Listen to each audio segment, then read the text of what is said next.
Hi everybody and welcome to another episode of Sip and Simmer with me, Anita Manager. Tonight we will be continuing Bread Week, and to keep the tradition alive for Bread Week, we have my co-host, Miss Sienna Rose. Shalom! Oh, you want me on this side tonight? So, like we begin every episode, this is about positivity, fun, snacks, and drinks. So we'll leave all the negativity out there, even though I am on day 20... Something. Oh my god, it has been a month. I can't wait till you get to day 28 so I can make a 28 days later reference. Oh god. So anyway, I learned from our mistakes as we're progressing through the week. Mistakes? Who? Yes, we will be making a family, well, not family. I was gonna say, what family you serving this to? A group of friends size beverage this evening. How's that sound? I like that. So, who doesn't like sweet tea, right? So, we have, what do we got here? Sweet tea? Yeah, we have 16 ounces of sweet tea. Unsweetened tea. Unsweetened tea. Okay. So this is just 8 tea bags steeped in hot water and then put in the refrigerator to cool. Now, what does steep mean? Sit. Okay. So you put the tea bags in water, let it all dissolve and... Exactly. What tea bags do. Exactly. And then... Okay. And then put it in the fridge. So this is not sweet, this is just regular tea. And then here I have a cup of vodka that I put 2 tea bags in and I let it steep for 2 hours. And steep again is just putting the tea bag in a liquid. Yes. Okay, so we have our pitcher. We have 16 ounces of unsweetened tea. Yes. I have the cup of vodka that's been infused with the black tea. Mm-hmm. We have 8 ounces of simple syrup. And for those of them at home, simple syrup is just... sugar and water. And it's funny that you mention it. Why? Simple syrup is so easy that anybody can make it. You're going to be making some tonight. Oh, that was not planned. To finish the drink, I'm going to put in 4 ounces of lemon juice. Yeah. So we're going to give that a stir. Ooh, I think our dresses are a hit tonight, Anita. Oh, yes. Do you like them? I've learned from my mistakes. During Bread Week, I will only be wearing white. White velvet, got it. Right. All right, and that is as easy as it gets. Perfect. Let's drink it. I mean, you can just put my straw right in that, and it's fine. You can serve this with lemon wedges if you want. Yes. Get the chopping. Production assistant? We're not going to this evening. I'll be safe and I'll put it behind us. Okay. Out of sight, out of mind. Maybe we'll drink slower tonight. No. Cheers. Cheers. Oh, that is so good. Oh, this is dangerous. Right? It doesn't even taste like there's any alcohol in it because we steep the tea bags in the vodka first. Oh my god. That's fantastic. That's delicious. Yeah. Wow. Okay. So, I'm first going to get our challah bread started. And then while that is being mixed, I'm going to show Sienna here how to make simple syrup. Right. Because that drink that we just made finished the simple syrup that we have in the house. Oh, perfect. Okay, so. Oh, that's so refreshing. Mm-hmm. I've got my stand mixer here. Okay. I have the dough hook on it. Which looks like Captain Hook. Which we looks learned like from Captain yesterday. Hook. You can do this with a wooden spoon as long as you have muscles and a lot of time, because it takes forever if you are just mixing it with a wooden spoon trying to get it all incorporated. Right. Our drink that we made is just vodka, black tea vodka infused sweet tea. Yes, all homemade. Everything was homemade. This literally came from vodka, lemons, and water. Yes. So A perfect pairing. I gotta slow down. Those are so good. But we also learned from our mistakes again, and we had dinner before we started this. We did, because we are what professional women. Okay, so before I begin, I've got hot water here. Okay. I've got 1.25 cups of hot water, and you want your water when you're activating yeast to be between 100 and 110 degrees. If it is hotter than 110 degrees, you're going to kill it. If it's cooler than 100 degrees, it's not going to do anything. Okay. So we are just at 105. Okay. Hashtag preparation. Nice. And you're gonna take, so I cut my recipe in half, so that way we didn't have 17 loaves of challah bread. So in a cup and a quarter of water, you're gonna use half a packet of yeast, rapid rise yeast. Half of those packets is about 3 ounces. So if you have a kitchen scale, pour in 3 ounces, and that's what you're gonna use. Now, if you can't find rapid rise yeast, is regular yeast okay? So I've used for any of my recipes that call for yeast, I use whatever yeast is available at the grocery store, and as long as it starts to froth and you can see that it starts to foam, that's all that really matters. It just it depends on how much time you have. The rapid one takes just a minute or two, whereas the other ones, like I forget what it's called, but it's like a all-star, it takes about 5 minutes. It's just a few minutes difference. So I'm gonna let the yeast start here. Okay. I've got my mixer over here. Right. And I'm gonna start putting all of my liquid ingredients in first. Got it. So I have 1 egg. I have 2 tablespoons of canola oil. I have 1/4 cup of honey. And this is fresh honey from Mystic Market. So it's not going to pour in, it's super thick, but let me tell you something. The honey from Mystic Market changed the game with Challah. It does, it's so good. Okay. Alright, that's all in there. I'm going to get this into the mixer.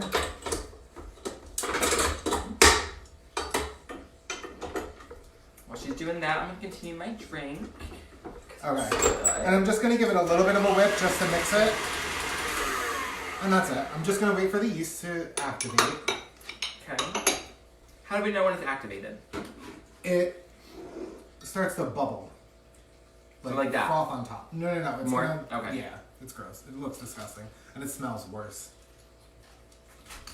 Okay, so before I put the yeast in, I'm going to put the salt in.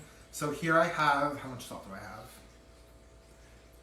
1.5 teaspoons. 1.5 teaspoons. So in a lot of recipes you're going to find, especially with bread, they're going to suggest that you put the salt or the sugar in with the water with the yeast. Don't do that. Why? Because it kills the yeast. The sugar does help feed the yeast, but you're not going to get all of them in, all of the yeast into the bread, because it's going to sink because some of it isn't going to activate. The salt will just kill it. So even if you're doing something where you're pouring the yeast in, don't pour it directly into the salt, or the salt directly into the yeast. Okay. So got that going. Okay, so while we're waiting for this, Sienna is going to make simple syrup. I am. It is super simple, and it's great because it lasts for weeks in the refrigerator, and you can use it for a multitude of things. Okay. So I'm going to assume it's this pot of water? Yes. In this pot, we have 2 cups of water. And we have 2 cups of sugar. And you can pour it in before you even turn it on. The whole thing? The whole thing. Okay. Oh, wow. Perfect. And then she's a real beginner. So these knobs here turn the stove on. I know that, but there's so many of them. I always pick the wrong one. Okay, so this is the one you're going to turn on. This one? Yep, and you're going to turn it on to high. I forget which way. Thank you. Perfect. So once you start to notice that the water is boiling, that's when you're going to turn it all the way down to the lowest temperature and just keep stirring it. So just give it a stir so that way the With a sugar... wooden spoon? Yep. So the sugar doesn't solidify. Okay. Oh my god, you can do anything with simple syrup. I use it in our drinks. If you don't want to add sugar to your coffee, if you want it a little bit more potent, you could put it in your coffee, you could put it in tea. I make homemade sweet tea and just keep it in the refrigerator all the time. And that's what heat does. I'm flammable. So you can really use simple syrup for anything. If you're using something that calls for vanilla syrup, you can, in a 1/2 cup of simple syrup, you can put in a teaspoon of vanilla extract, and that's vanilla simple syrup. So you can really use it for a million things. So that is actually going to take a while. My yeast looks like it's ready, so I'm going to pour this into my mixer. Okay. Turn it on just to mix it. And now from here, I'm going to start adding the flour. So you want to add flour to your wet ingredients a little slowly, so that way you have to do less work once it's done, because it's already going to be kneaded a little bit. Yeah, we love less work. Okay. So I'm just going to put in 2 heaping spoons at a time. The first couple times that you put it in, it's not going to be all incorporated. So you want to make sure that you're adding enough for it to actually mix. Okay, yes, I like that. That's a fun game. Every time I drink, you all drink. And I'm out of my first drink, so I hope y'all are keeping up with me. Thank you so much. Because we're going to get through this together. That's what community is all about. Salute. Salute. Doesn't that mean cheers, like in a different language? No, salute. Salute, cheers, holla. Oh boy. So anyway. No, I've definitely heard people say salute for drinks. Right? Salute, yeah. My people.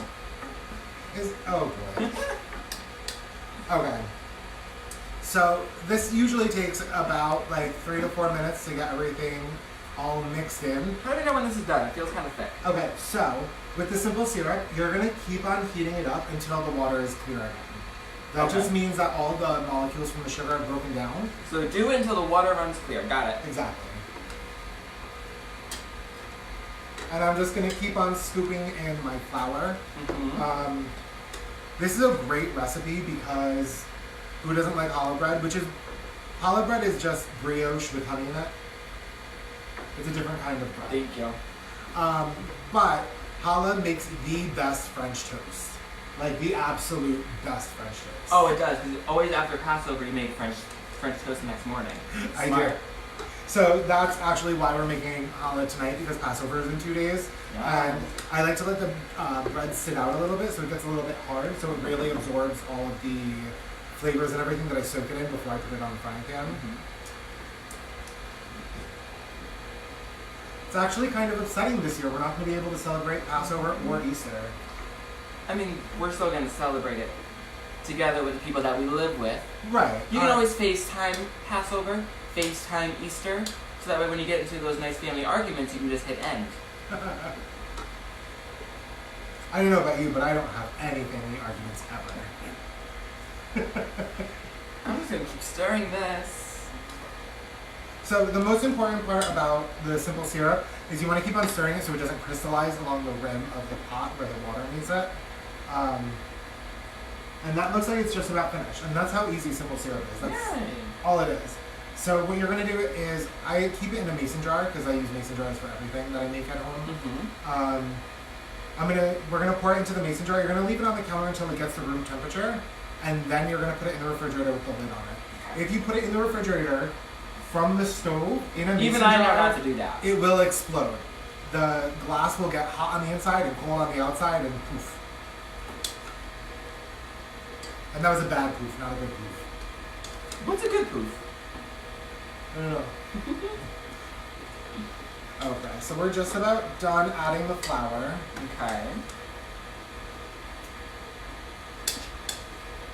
And after you're done getting the flour in, you're gonna turn off your stand mixer and scrape down the walls of the bowl enough. And make sure that you get all of the dry ingredients mixed in. Speaking of a good poof, I have one. What is one? Poof. My Venmo is Anita _Manager. Yes, and just like that, poof. My Venmo is Sienna Rose Official, just like my Instagram. So we have been stuck at home, like I said, for over 20 days together, which it's not going as bad as you would think. You can turn it off now. You didn't tell me to. I said it was done. It didn't bubble. No, that's not. Alright. So not only have we been stuck together and dealing with each other, but we've also been stuck at home not making any money. Nope. Not a penny. All of our shows got canceled. All of my clients canceled. My salon closed down. But good news, I spoke to the architect today, and we're moving forward with my hair salon because construction has not stopped in the state of Connecticut. Yes. Amen. I'll drink to that. Okay, so my dough it's pretty rough right now because I was doing it quickly. But like we learned last night, you want to make sure that everything that you do with the raw dough is floured, so that way it doesn't stick to absolutely everything. Right. So, can I have a dish towel? Yes, you can. Thank you so much. You're very welcome. So how are all of you guys doing in your quarantine? Are you stuck at home alone? Are you stuck with family that are driving you crazy? Yes. Because it can be a little trying, but it's almost over, right? Hopefully. Fingers crossed. We'll get through it together. Okay. So I'm going to flour my hands. Okay. And we've learned the hard way that Sienna is not great at kneading dough. No, I'm not. So I'm just going to start to mix this together. And what you're going to look for is it's going to create a very smooth, elastic ball. And by elastic, I mean that when you stretch it, it's not going to tear. It's going to stretch. Can I give a Sienna pro tip? Sienna's pro tip. Do something wrong the first time, they'll never ask you to do it again. And it works, It unfortunately. So I have a few tips on how I'm surviving quarantine. What are they? One, I am spending my evenings with a whole bunch of friends. If you live with them. If I not, you mean- can Zoom. Yes, Zoom. What are some other ways? FaceTime and other such things, such as. Such as, like. Yes. But also I am gardening. I'm cleaning out closets that I haven't even opened in forever. Yes, you could color code your closet. My closet is always color coded. Whatever. Some people don't have the time. You can get any unwanted high heel shoes to cleanse and need. Not all of us can wear normal size shoes here.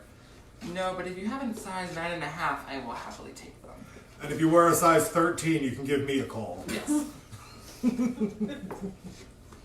Okay, so my dough is pretty much together now.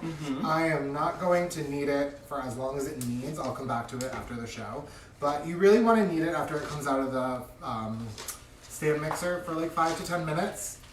I'm going to show you what it looks like now, and this is what you want it to not look like when you stop kneading it.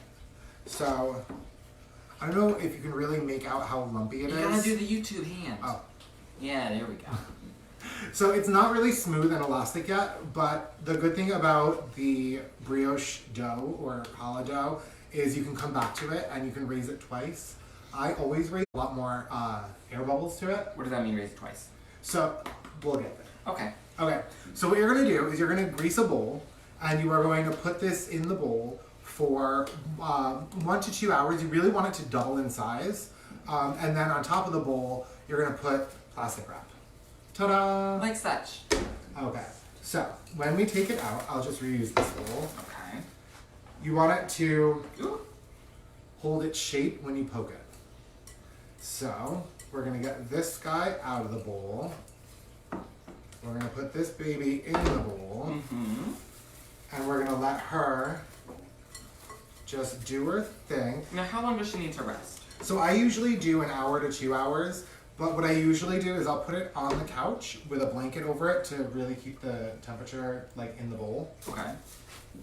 Okay, so from here, what we're gonna do is, this part is called degassing. Yeah, Okay. it's exactly what it sounds like. So like I said yesterday, when you use any kind of recipe that has yeast in it, it creates air bubbles and gas bubbles and all that good stuff to give it the lift and the leaven that you want. Okay. But since we're gonna be raising it twice, you're gonna take some of that out. So what we're gonna do now is we're gonna knead it just a little bit. You really don't wanna do everything that you were doing before. You just wanna do it 5 or 6 times just to get it not sticky anymore from its first proof. Just like that. And then what we're gonna do is we're gonna cut it into 3 sections.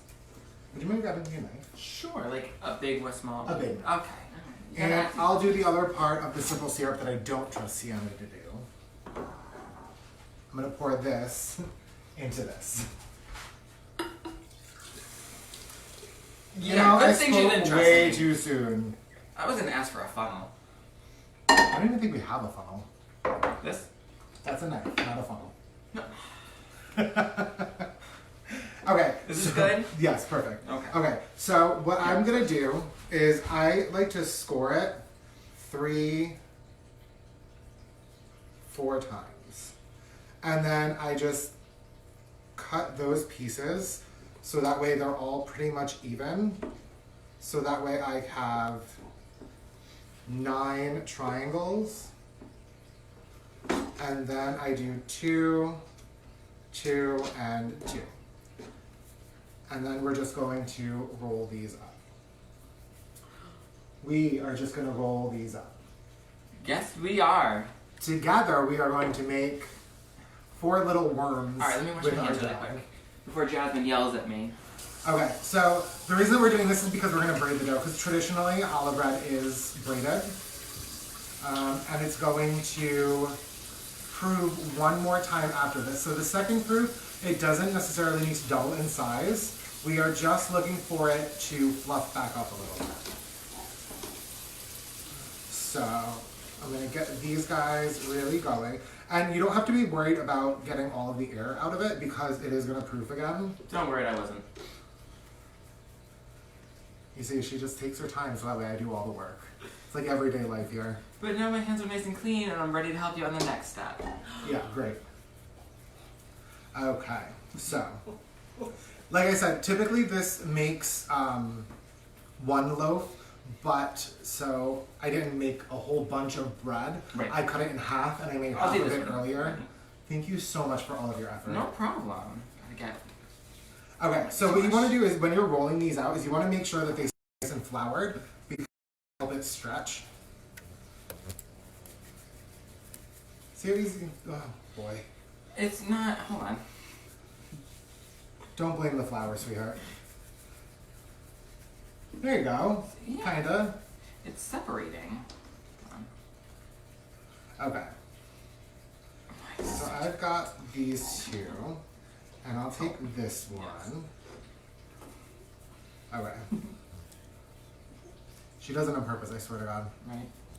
Okay. So, what we're going to do is we're going to take this, and then we're going to just quickly braid it. I'll do the braid. Thank you. And I then, mean, I can braid. It just takes a while. And then we're going to put it on a cookie sheet and prove it for another hour. And I do the same thing that I do the first time. I'm going to cover it in saran wrap or plastic wrap on the cookie sheet. And then I'm going to put the cookie sheet on the sofa one more time. Put a blanket over it so nothing gets on it. And then you're going to put it in the oven for 40 minutes at 375. Before you put it in the oven, you're going to brush it with an egg wash. And then it comes out really pretty. And usually what I do is, like I said, I make 2 loaves out of this. And I put 1 loaf aside, not covered, so that way it gets stale. And then I take the other one and I'll put it in a paper bag in my bread drawer. So like I said, 375, 40 minutes into the oven. And with a little bit of TV magic. That is your beautiful challah bread. Yeah. Challah.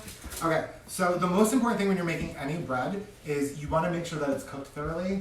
And that's kind of hard to do. So first you're going to look for the color.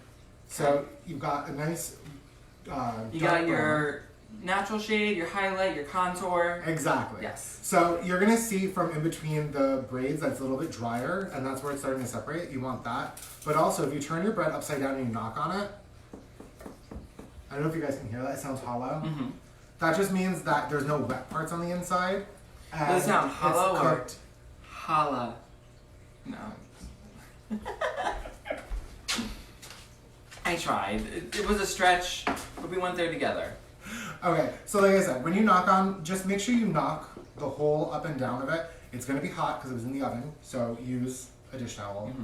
And you can really just tap on it. You could use a spoon, but just make sure that it doesn't sound wet. Right. I don't know. You want to hear the knock. Yeah, you want it to sound hollow. So that's my challah, and that is our simple syrup, that is our sweet tea, and after the episode, like always, I'll be posting the recipe for not only the challah bread, but I'll also include my recipe for French toast. Yes. So that way, if you guys do make this at home, you can make my French toast also. It's very, very simple. And actually, I'm not even gonna take the credit for it. It's Ina Garten's French toast. So if you follow any of her recipes, I did absolutely steal it because it's absolutely delicious. It actually is. Okay, guys. Thank you again for joining us for another episode of Sip and Simmer. Thank you to my host for joining me. Thank you for having me. And you guys have a good night. Thank you. Bye. Oh my god, do you see this?